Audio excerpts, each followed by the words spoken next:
VOA Afrique.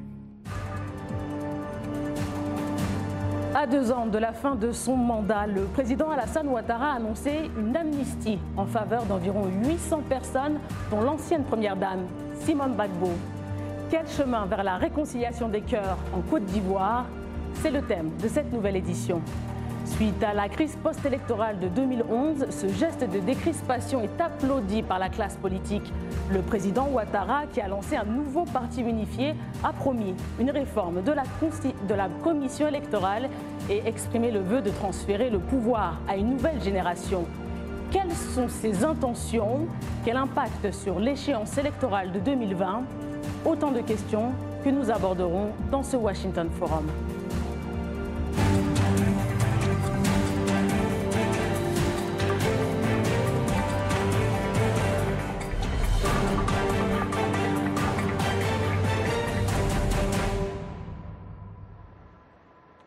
Bonsoir à tous, bienvenue sur VOA Afrique. L'ancienne première dame Simone Gbagbo est libérée après 7 ans de détention. La dame de fer a bénéficié de l'amnistie de 800 personnes proclamée par le président Alassane Ouattara dans le but de favoriser la réconciliation en Côte d'Ivoire. Un reportage de notre correspondant Ibrahim Tunkara. Condamnée à 20 ans de prison pour atteinte à la sûreté de l'État, Simone Gbagbo a recouvré la liberté au terme de 7 années de détention. Et avec elle, une centaine de détenus, dont de hauts responsables politiques du Front populaire ivoirien, le FPI. Dans les rues d'Abidjan, cette amnistie accordée par le président Ouattara est saluée par ses compatriotes. Je pense que la décision d'amnistie qui a été prise est une décision salutaire. Même si pour moi elle arrive un peu tardivement, j'aurais souhaité qu'elle arrive un peu plus tôt par rapport à la nécessité qu'est un peu la réconciliation pour notre pays. Parce qu'on a traversé des moments très difficiles et il était important pour lui en tant que premier responsable de ce pays de chercher à rassembler très tôt les enfants du pays au sortir d'une telle crise. C'est la décrispation, en tout cas c'est la joie de libérer cette dame. Surtout qui est très gentil, Lida Moïse et les autres. En tout cas, c'est la décrispation qu'on voit, on sent que la réconciliation est là. Alors, concernant l'amnistie, je voulais dire que c'est bien fait. Moi, il y avait le plénaire bien fait parce que ça permet de décrisper même l'atmosphère. Aujourd'hui, vous voyez dans tous les milieux politiques, tout le monde est content.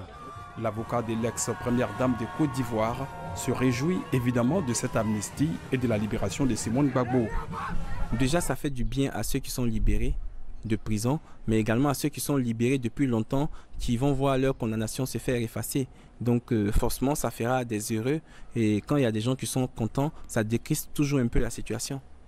Simone Gbagbo libre, à la résidence de Laurent Gbagbo, l'émotion était visible ce mercredi sur les visages, y compris celui de Michel Gbagbo, beau-fils de l'ex-première dame.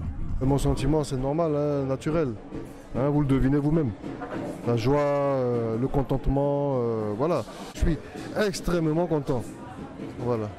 Les Ivoiriens, dans leur ensemble, espèrent que cette amnistie contribuera véritablement à relancer le processus de réconciliation, un processus en panne depuis longtemps.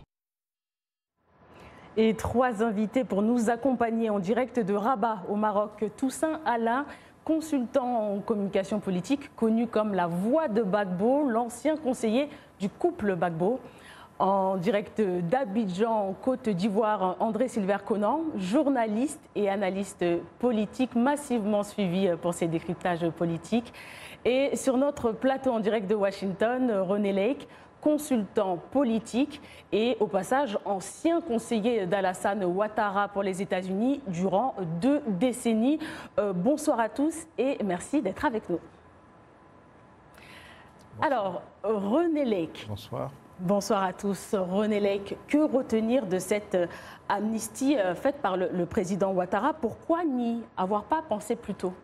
En fait, bon, j'ai vu que même dans votre reportage, certains des intervenants disaient « Oh, j'aurais aimé que ce soit face plus tôt ». Je ne sais pas si c'était vraiment possible, si les conditions le permettaient, parce que vous voyez, tout le monde n'est pas nécessairement satisfait de l'amnistie. Hein. Vous avez vu les réactions la Commission internationale, la Ligue internationale des droits de l'homme, qui a contesté, qui proteste en disant que c'est une insulte quasiment aux victimes. La Cour pénale internationale dit que ce n'est pas pour autant que ces poursuites vont s'arrêter. Donc tout le monde n'a pas le même point de vue. C'est toujours la difficulté face à des amnisties de ce type. Il y a toujours des contents, il y a toujours des mécontents. Donc les anciennes victimes souvent se sentent un peu trahies. Mais je pense que d'un point de vue du timing, je pense que le timing était plutôt bon. Je crois qu'Alassane Ouattara a consacré son premier mandat et la moitié du deuxième mandat à la reconstruction, au recoupement économique de la Côte d'Ivoire. Et maintenant, il essaie de régler, au moment où il s'en va, les questions politiques. Je pense que le timing est plutôt pertinent. En quoi cette amnistie peut-elle contribuer à réconcilier les Ivoiriens, André Silver-Conan? André Silver-Conan? Je ne vous entends pas. Je me tourne donc vers Toussaint Alain. Toussaint Alain, vous êtes avec nous? Oui, je suis avec vous. Oui, donc le cas de... Je suis avec vous, je vous entends, madame. Oui, le cas de Simone Gbagbo, il est très particulier. Elle a été accusée de crimes contre l'humanité. Elle a été acquittée en mars 2017. Un acquittement qui a été cassé par la Cour suprême en juillet dernier pour la renvoyer devant la même juridiction. Que veut dire concrètement sa remise en liberté aujourd'hui ? Je voudrais d'abord saluer la remise en liberté de Simone Gbagbo après 7 années de détention, trop longue à mon goût et avec un caractère un peu trop arbitraire. Mais c'est l'acte politique posé par le président Ouattara que je veux relever. Je pense que c'est un geste très fort dans un contexte politique explosif, un contexte social également très tendu. Et la libération de Mme Gbagbo ainsi que de centaines d'autres prisonniers politiques peut aider à ramener un peu de paix dans le pays. Pour moi, c'est un acte important. Bien entendu, on peut l'interpréter de diverses façons, mais le plus important, c'est la libération de ces personnes-là. Vous savez, comme on dit chez nous, en Afrique, lorsqu'il y a un incendie, on regarde rarement la qualité de l'eau qui éteint le feu. L'essentiel aujourd'hui que Simone Gbagbo ainsi que d'autres détenus soient en liberté. Et je voudrais vraiment remercier le gouvernement ivoirien pour cet acte très fort. C'est noté. André Silver-Conan, vous êtes avec nous? Il n'est pas avec nous, donc je me retourne vers René Lake. Est-ce qu'une réconciliation peut être possible sans la liberté de Laurent Gbagbo?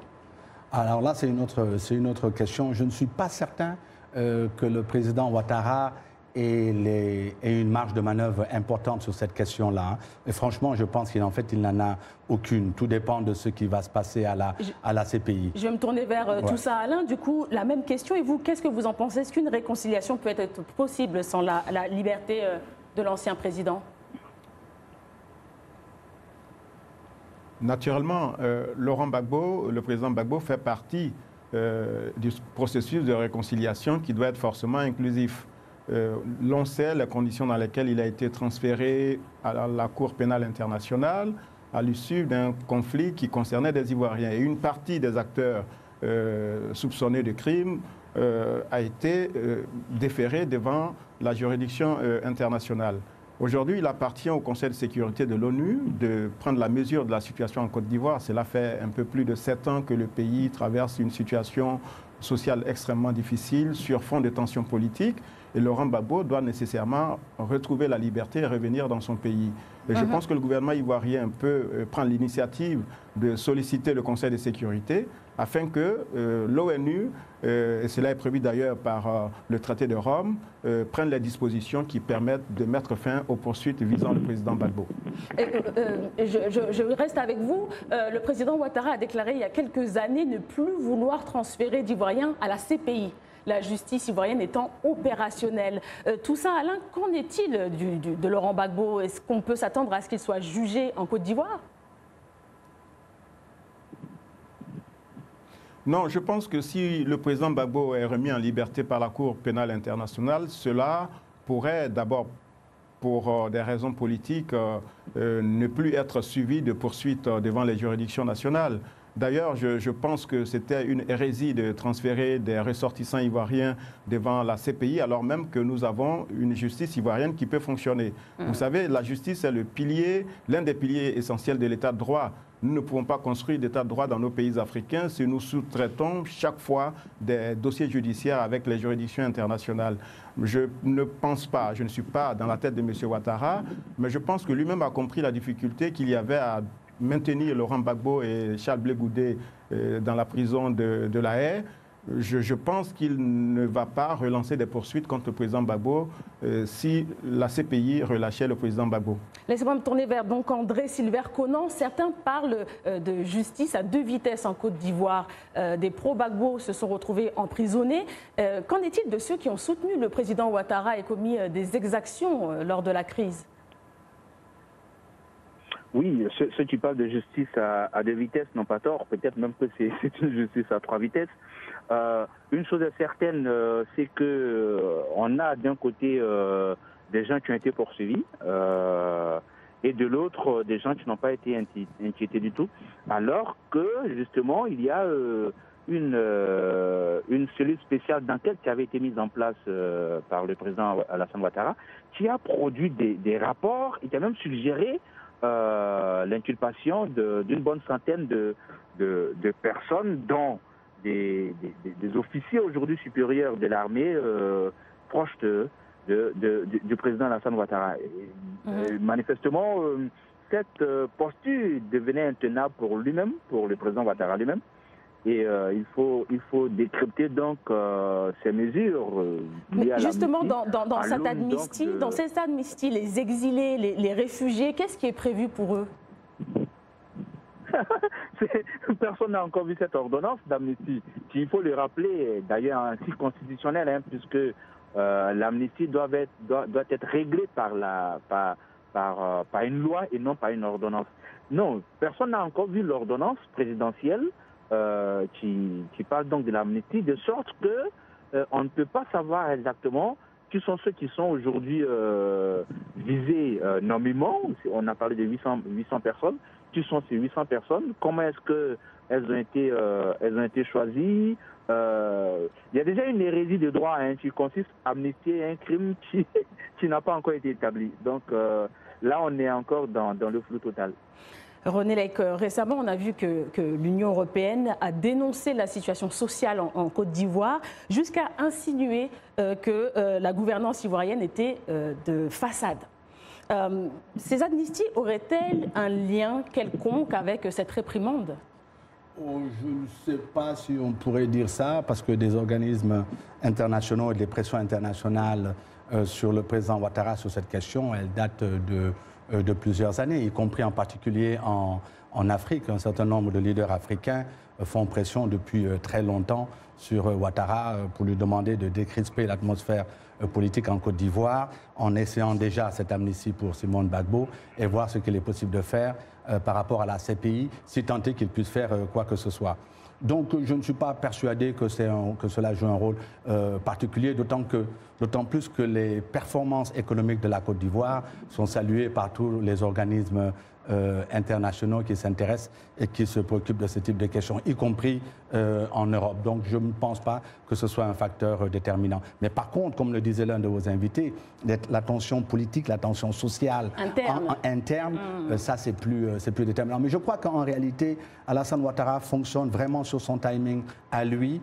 Et si vous regardez bien comment il déroule ses 2 mandats, à la limite, il suit sa feuille de route au mois après, j'ai presque envie de dire. On va en parler de la politique interne. On revient après cette courte pause.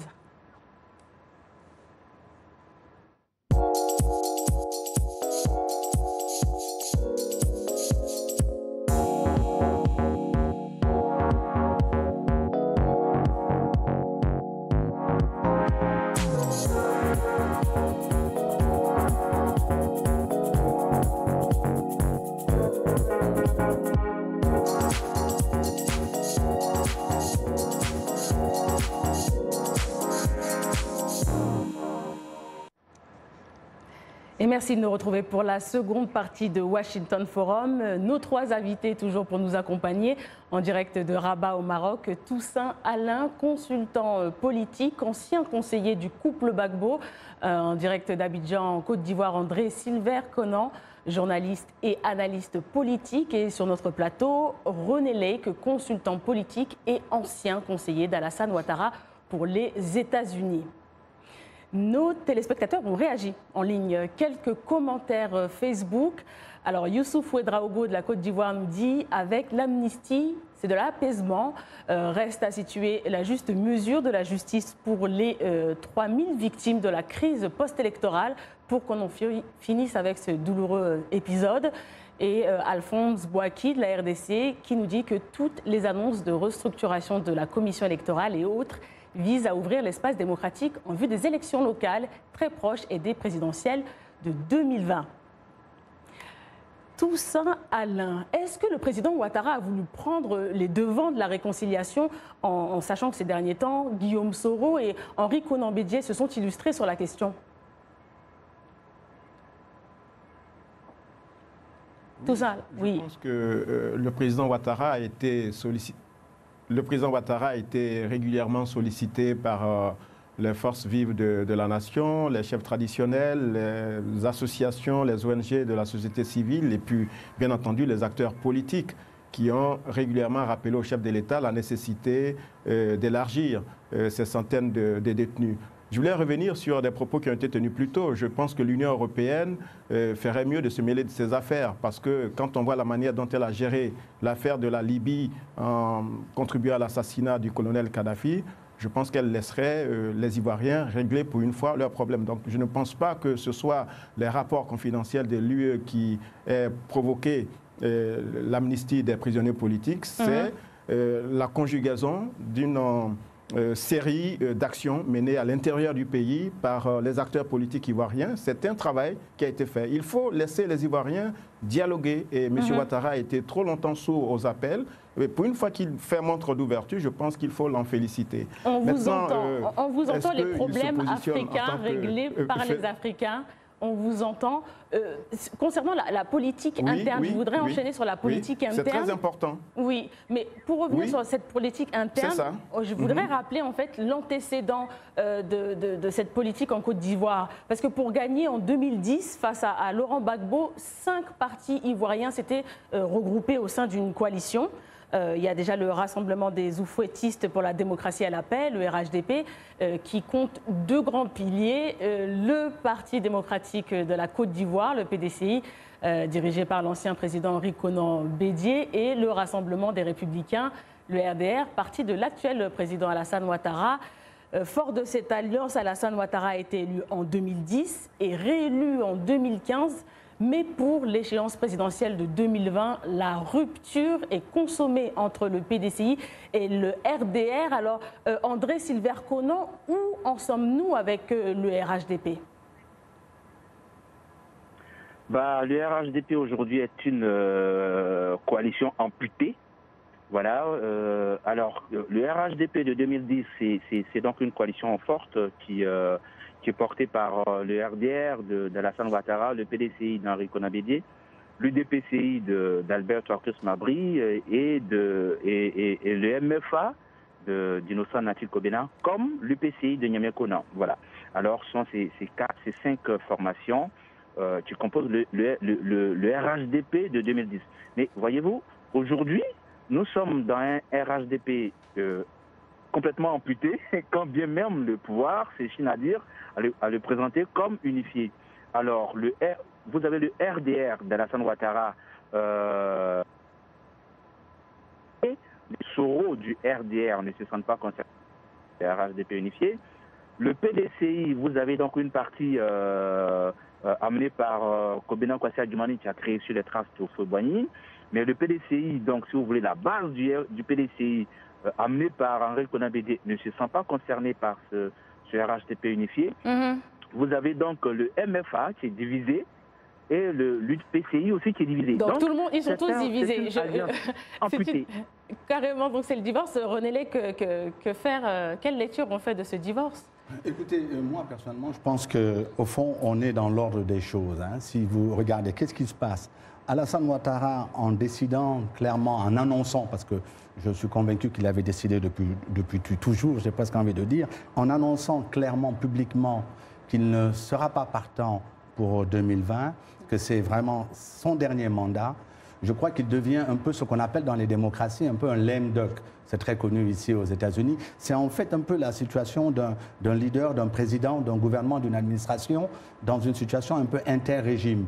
Donc, vous annoncez, tout le monde sait que dans 1 an, dans 2 ans, vous ne serez plus aux affaires. Donc, vous perdez immédiatement une bonne partie de votre pouvoir, une bonne partie de vos capacités d'influer sur les choses. Donc, naturellement, dans ces situations un peu de lame duck, comme on dit ici, ce qui se passe, les coalitions au pouvoir, elles éclatent. Même parfois des partis politiques. Regardez en France, quand il était clair qu'Hollande ne se représenterait pas, son parti n'a même pas pu survivre, du moins en tout cas à éclater et à imploser même, on pourrait dire. Et c'est relativement normal, même dans les démocraties les plus avancées. En général, quand on arrive dans une situation où on est en fin de mandat, les gens commencent à se positionner, les alliés commencent à se positionner pour les élections qui suivent. Et je pense que c'est dans l'ordre des choses et qu'une coalition qui a quand même duré pendant 13 ans, avec le PDCI, je pense qu'on est dans un jeu démocratique qui est ça. Vous avez mentionné justement le message à la nation d'Alassane Ouattara à l'occasion de la célébration des 58 ans d'indépendance de la Côte d'Ivoire. Il a déclaré vouloir travailler pour transférer le pouvoir à une nouvelle génération de manière démocratique en 2020. Tout ça, Alain, qui aujourd'hui pourrait incarner la nouvelle génération dont parle Alassane Ouattara? Alors, je veux bien comprendre M. Ouattara, mais je pense qu'il revient au peuple de choisir les équipes qui dirigeront la Côte d'Ivoire. Ce que nous attendons de M. Ouattara est qu'il quitte le pouvoir en 2020. Et ce sont les Ivoiriens, à l'issue d'un processus démocratique que nous souhaitons transparent, qui désigneront, qui éliront ceux qui peuvent diriger le pays. Naturellement, la question de la génération n'est pas une question d'âge seulement. C'est une nouvelle façon de faire de la politique, une nouvelle vision, une nouvelle mentalité. C'est cela dont il s'agit. Et je pense qu'il y a des femmes et des hommes en Côte d'Ivoire en mesure de diriger le pays. Et j'espère que dans les mois qui viennent, ces nouveaux visages vont enfin apparaître et se manifester. André Silver-Conan, qu'est-ce que vous en pensez? Est-ce que vous pensez que nouvelle génération, c'est lié à l'âge ou à autre chose? Non, le président Alassane Ouattara dit 2 choses. Hein. Il cite donc la jeunesse quand il parle des présidents Macron et autres, mais il ne dit pas très clairement qu'il compte donc passer le relais à une équipe plus jeune. Il dit nouvelle génération, ce qui en politique ne veut absolument rien dire. Parce que si vous voulez, il fait référence à Houphouët-Boigny dans un discours qu'il avait prononcé en 1962. Mais souvenez-vous que le président Houphouët-Boigny, après avoir fait cette déclaration tendant à faire croire qu'il laisserait le pouvoir à la nouvelle génération en 1962, est décédé au pouvoir 31 ans plus tard. Et René Lake, alors, vous avez entendu vos 2 interlocuteurs. Qui aujourd'hui peut incarner cette nouvelle génération en question? Écoutez, j'ai regardé vos illustrations. J'ai reconnu Tidiane Thiam, j'ai reconnu Jean-Louis Billon. J'ai reconnu Soro, bien entendu. Il y en a plein d'autres. Mabry, les gens du FPI, Afin Guessant. Il y a plusieurs jeunes, si on peut dire, acteurs politiques aujourd'hui qui vont certainement aller à la bataille dans un jeu ouvert. Donc moi je crois que c'est sûr que cette phase dans laquelle rentre la Côte d'Ivoire va être difficile. Ça va être difficile pour Alassane Ouattara de gérer cette phase, j'ai presque envie de transition, fin de mandat, surtout quand dans une situation de lame duck pour revenir sur ce concept-là. Mais je crois que c'est une très bonne chose. Le jeu est ouvert.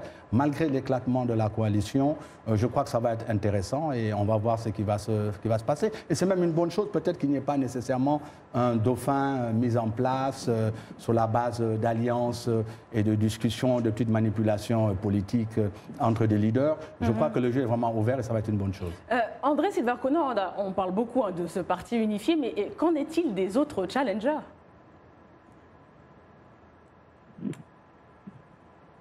André Silva. Je n'ai pas entendu votre question. Oui, on parlait là du parti unifié, du divorce, mais qu'en est-il des autres challengers?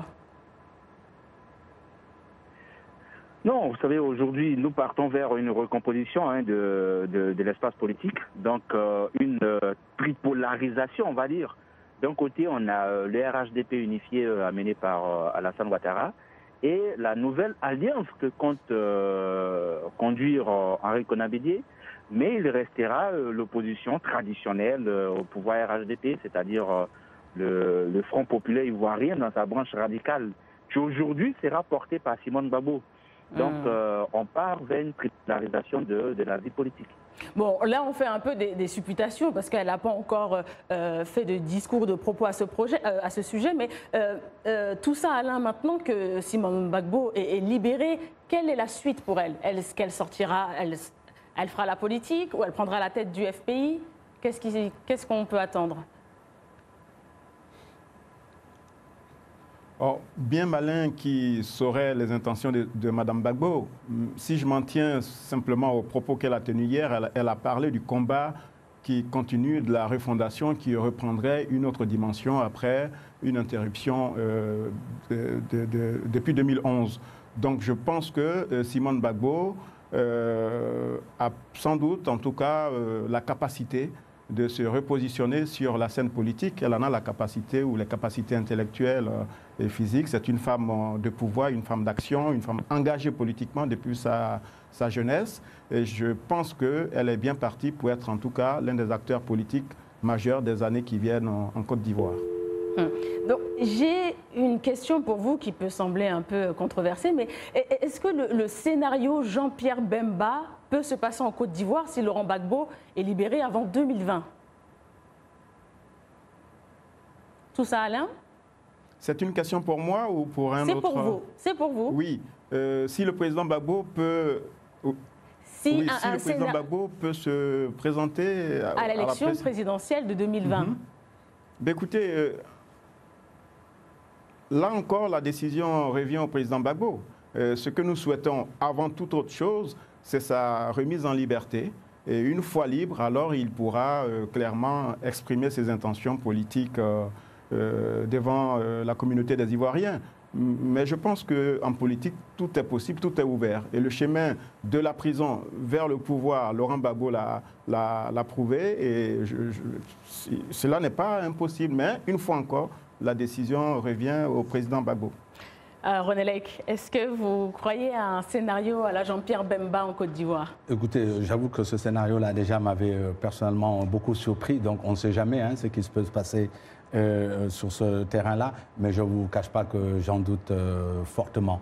Et encore une fois, je vous rappelle que quand même, là, il y a une épée Damoclès sur Simone Gbagbo avec la demande de la CPI. Donc je pense que tout ça va permettre de calmer le jeu et je pense de passer à vraiment une nouvelle génération, peut-être pas nécessairement au sens dans lequel Alassane Ouattara en parlait, mais de nouveaux acteurs, en tout cas plus les acteurs traditionnels que la Côte d'Ivoire a connus, qui sont Bédié, Ouattara, Gbagbo. Je pense qu'on aura peut-être de nouveaux leaders qui vont apparaître et qui vont être les principaux challengers de la prochaine élection. Mais encore une fois, on est dans la politique fiction ici, je ne saurais quoi dire. Merci beaucoup, en tout cas, pour votre commentaire. Et c'est déjà la fin du débat. Merci à tous nos invités. Toussaint Alain, André Silver Conan, René Lake. Merci à vous de nous avoir suivis. Un clin d'œil à notre chaîne partenaire en Côte d'Ivoire, la RTI. Vous pourrez retrouver cette édition sur notre site internet et bien sûr, restez connectés sur notre page Facebook. Excellente suite de programme.